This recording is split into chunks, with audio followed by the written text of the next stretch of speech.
Hello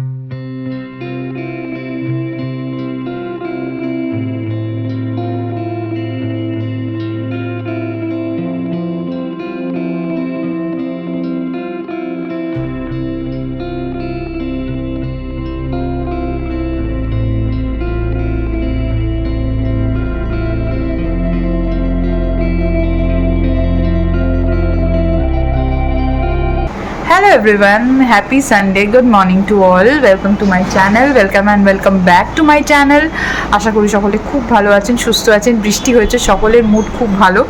তো happy mother's day, সকল মাকে জানাই happy mother's day. Mother's day বলে তো আলাদা করে কিছু হয় না, আমার কাছে তো প্রত্যেকটা দিনই মাদার্স ডে। মাকে আমি প্যাম্পার করি, মা আমাকে প্যাম্পার করে, এরকম করে দিনটা কেটে যায়। তো যাই হোক, মাদার্স ডে বলে স্পেশালি আজকের দিনটা, যেহেতু আজকে আমাকে মাকে একটু প্যাম্পার করতেই হবে, আজকে আমি মায়ের পছন্দ মতো কাঁচা লঙ্কা মাটন রান্না করে দেখাবো, একদম সিম্পল ওয়েতে। কেন বৃষ্টি বন্ধ হয়ে গেছে, আবার সূর্যি মামা রোদ দেওয়া শুরু করে দিয়েছে, প্রচণ্ড গরম, খুব রিচ খাওয়াটা শরীরের পক্ষে ভালো হবে না। আর পয়লা বৈশাখ গেছে, তারপরে অনেক অনুষ্ঠান গেছে খাওয়া দাওয়া, তাই আমি আজকে ভেবেছি একদম সিম্পল ঘরোয়া ওয়েতে মাটন বানাবো, কিন্তু কাঁচা লঙ্কা মাটন, মায়ের ওটা ফেভারেট। তো বানানো স্টার্ট করে দিই, অনেকটা লেট হয়ে গেছে, এখন বাজে 12টা। আজকে ঘুম থেকে উঠেছি দেরি করে, ব্রেকফাস্ট করেছি দেরি করে, মায়ের সাথে গল্প করছিলাম, পুরনো কিছু ছবি দেখছিলাম, কিছু জিনিস স্মৃতি মনে পড়ছিল, এই করতে করতে দেরি হয়ে গেছে। তো রান্নাটা স্টার্ট করি। মাংসটা ম্যারিনেট করবো বলে আমি এখানে টক দই নিয়েছি, এটা খুব ভালো করে আমি ফেটিয়ে নিলাম। এবার মাংসটা ধুয়ে রেখেছি সেটা দেবো। এখানে আমি বেসিনে মাংসটা ধুয়ে রেখেছি, এখানে 1 কিলোর একটু বেশি মাংস রয়েছে, এটা আমি এবার ম্যারিনেট করে নেবো।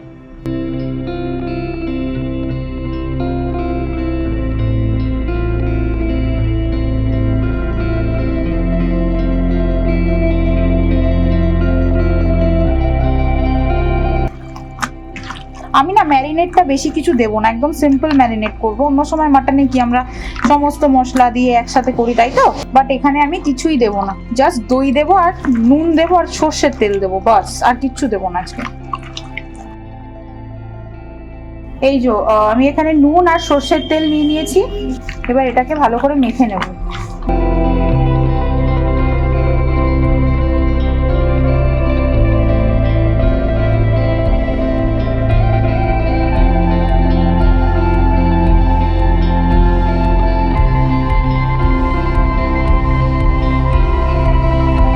আমি এখানে মশলা নিয়ে নিয়েছি, মশলা কি কি বাটবো বলে দিই।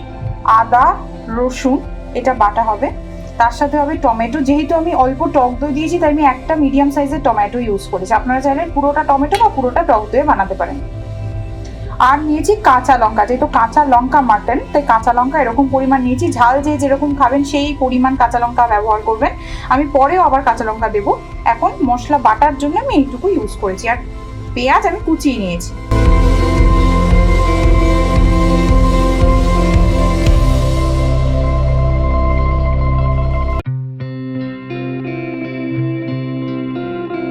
এরকম বড় করে মাংসের আলু কেটে নিয়েছি, কড়াইয়ে দিয়ে দিয়েছি সর্ষের তেল, গরম হয়ে গেছে, এবার ভেজে নেবো।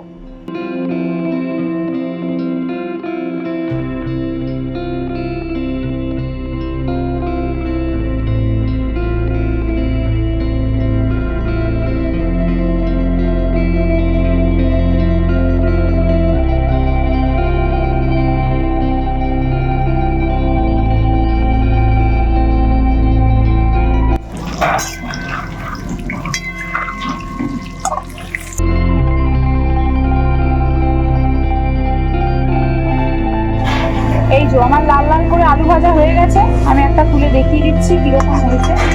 এই যে দেখতে পাচ্ছেন তো, লাল লাল, একদম লাল লাল করে আলু ভাজা হয়ে গেছে, এবার আমি তুলে নেবো। আমি এখানে গোটা গরম মশলা এবার ফোড়ন হিসাবে দিয়ে দেবো।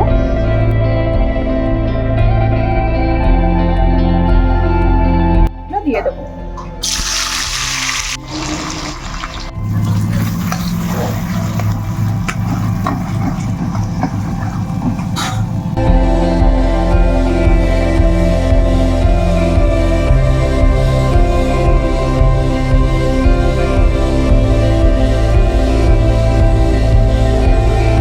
পেঁয়াজগুলোকে লাল লাল করে ভেজে নিতে হবে, যতক্ষণ না লাল লাল হচ্ছে ততক্ষণ আমি ভেজে নেব। পেঁয়াজ লাল লাল করে ভাজা হয়ে গেছে। এবার আমি যে মশলাটা পেস্ট করে রেখেছিলাম আদা রসুন কাঁচা লঙ্কা টমেটো সেটা দিয়ে দেবো। দিয়ে এবার খুব ভালো করে কিন্তু আমায় কষিয়ে নিতে হবে।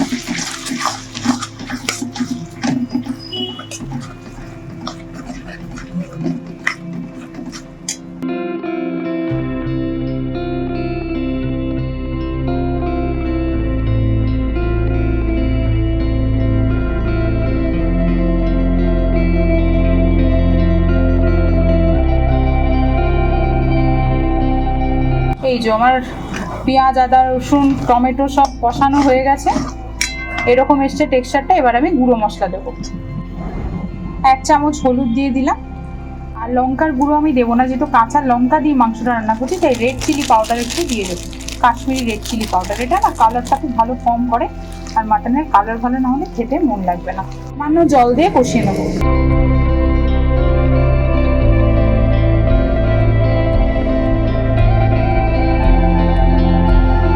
এই সামান্য পরিমাণ চিনিটা দিয়ে দেবো, এটা না দিলেই নয়। রান্না একটা ব্যালেন্স রাখে, টেস্টের একটা ব্যালেন্স রাখে, টেস্টটাকে এনহ্যান্স করে।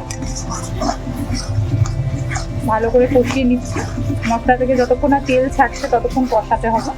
কালারটা দেখেছেন এখন কি সুন্দর কম করেছে। এই যে কালারটা এরকম এসছে, মশলা কষে গেছে, দেখছেন কালারটা, আর সাইড দিয়ে পুরো তেল বেরিয়ে এসছে। এবার মাটনটা দিয়ে দেবো, যে ম্যারিনেট করে রেখেছিলাম না সেটা দিয়ে দেবো। এই যে বিগত 1 ঘন্টা 1.5 ঘন্টা হয়ে গেছে ম্যারিনেশন, মাংসটা দিয়ে দেবো। দিয়ে কষিয়ে নিতে হবে।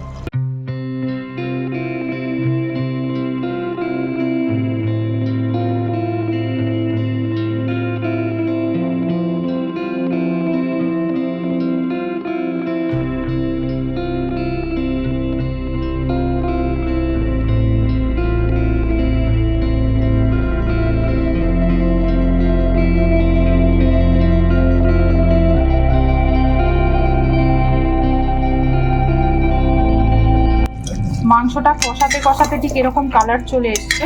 আমি ঢাকা চাপা দিয়ে কষাচ্ছি, হ্যাঁ, নাহলে তলা লেগে যাচ্ছে। ঢাকা চাপা দিয়ে আপনারা কষাবেন। আমি একটু ঝোল তুলে এবার আমি এটা টিক্স করছি, একটু কাঁচা লঙ্কা মেশাবো। আমি এটা টিক্স করবো। মা এখানে কাঁচা লঙ্কাটা ডলে দিচ্ছে, আমি এটা পারি না, হাতে খুব জ্বালা করে। এই কাঁচা লঙ্কাটা আমি কিভাবে ঝোলে দেবো আমি দেখাচ্ছি। কাঁচা লঙ্কাটা পারলে আপনারা না একটুখানি মানে হামল দিস্তায় বেটেও নিতে পারেন, যদি এরকম রিস্কি হয়ে যায় না হাতে ইয়ে করে। মাদের সয়ে গেছে করতে করতে, কিন্তু আপনারা চাইলে হামল দিস্তায় করে নিতে পারেন। এইবার আমি এর মধ্যে ঝোল দিয়ে দেবো। এবার আমি ঝোল দিয়ে দেবো এর মধ্যে, আর একটু ঝোল দিয়ে দিচ্ছি। এই ঝোলটা মিক্স করে এর মধ্যে ঢালবো। ঝোলটাকে ভালো করে মিক্স করে এইবার আমি এর মধ্যে এটা ঢেলে দিলাম, ব্যাস। দিয়ে এবার আমি এটা মেশাবো। হেবি সুন্দর গন্ধ বেরোবে আর খুব সুন্দর অ্যারোমা আসবে। আর একটা জিনিস বলে দিই, এটা যদি আপনারা নাও করতে চান তাহলে আরেকটা জিনিস করতে পারেন। মাংসটা যখন ম্যারিনেট করেছেন তখন একটু কাঁচা লঙ্কা বাটা আপনারা মিশিয়ে দিতে পারেন মাংসের সাথে, তাহলেও হয়ে যাবে। এটা আর দরকার পড়বে না। এই যে কষিয়ে কষিয়ে আমার এরকম কালার চলে এসছে। এখনো পুরোপুরি প্রপারলি কষানো হয়নি, এখনো প্রগ্রেসে রয়েছে, এখনো কষছে মাংসটা। খুব ভালো করে কিন্তু কষাতে হবে মাংস, নাহলে মাংস থেকে না ভালো স্মেলটা আসবে না, যেটা মাটনের একটা ইমোশন, যে স্মেলটা সেটা আসবে না। এটা আমাদের প্রত্যেকের ইমোশন, একটা মাটনের স্মেল আসে যেটা রান্না করলে, দারুণ সুন্দর একটা লাল লাল ঝোল, খুব সুন্দর একটা গন্ধ, সেটা আসবে না। এরকম করে কষিয়ে যেতে হবে। সাইডে আমি গরম জল হতে দিয়ে দিয়েছি, কেন কষানো হয়ে এসছে, তলা লেগে গেলে বিপদ। একটু হালকা তলা লাগাবেন, তাতে মাংসের টেস্ট ভালো হয়।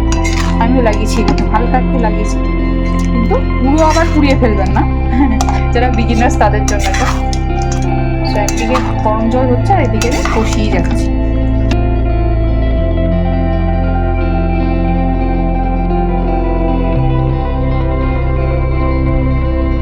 অবস্থায় ভেজে রাখা আলুগুলো এই যে কষছে মাংসটা এখন দিয়ে দেবো। কেন আলুটা যেহেতু ভেজেছিলাম না, কষানোর সময় দিয়ে দিন, তাহলে গলে ফ্যান হয়ে যাবে। যেহেতু প্রেসার কুকারে দেবো, এটা মিশিয়ে একটু ঢাকা চাপা দিয়ে এবার প্রেসার কুকারে দেবো।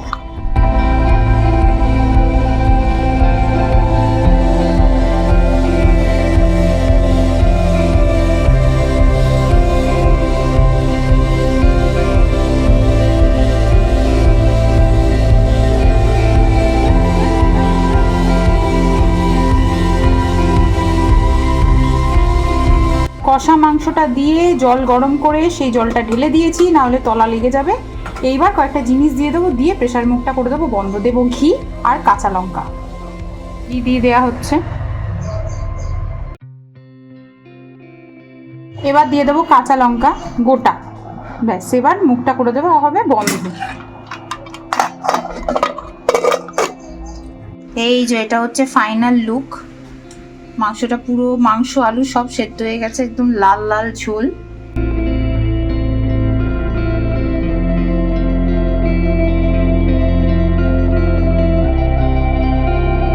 তো ভিডিওটা আজ এই অবধি রাখছি। আমি স্নান করতে যাব, অনেকটা দেরি হয়ে গেছে, স্নান করে লাঞ্চ করতে বসবো। তো ভিডিওটা ভালো লেগে থাকলে please to like, comment, share and to subscribe, share this video with your friends and family. অনেকে দেখছি ভিডিওটা দেখছে, সাবস্ক্রাইব করছে না। আমি কিন্তু যে কটা চ্যানেলের ভিডিও দেখি না, আমি কিন্তু সাবস্ক্রাইব, সত্যি কথা বলছি, মানে ছোট ছোট চ্যানেল যারা স্টার্ট করেছে তাদের পাশে আগে দাঁড়ানোটা খুব দরকার, জানেন তো। কারণ প্রত্যেকে তো একটা আশা নিয়ে প্রত্যেকটা কাজ স্টার্ট করে। এমন না যে আমি টাইম পাস করছি, কেউ এটা বলতে পারবে না যে টাইম পাস করার জন্য কেউ কোনো চ্যানেল ক্রিয়েট করেছে। প্রত্যেকটা আশা নিয়েই করে, প্রত্যেকটা মানুষ একটা কোনো কিছুটা আকস্মিক একটা কারণের জন্য করে। তাই আমি একটা রিকোয়েস্ট করব যে প্লিজ একটা সাবস্ক্রাইব বাটনে ক্লিক করে দিন, আমার চ্যানেলটায় সাপোর্ট করুন, সকলে পাশে থাকুন। ভুল ত্রুটি হলে কমেন্ট বক্স সকলের জন্য খোলা আছে, প্লিজ আমায় কমেন্ট করে জানান যাতে আমি ভুল ত্রুটিটা মানে শুধরে নিতে পারি, ইন ফিউচার আরও ভালো ভিডিও আপনাদের সামনে প্রেজেন্ট করতে পারি। সো ভালো থাকবেন, সুস্থ থাকবেন। আজ তবে আসি, আবার নেক্সট ভিডিওতে দেখা হবে। Till then by.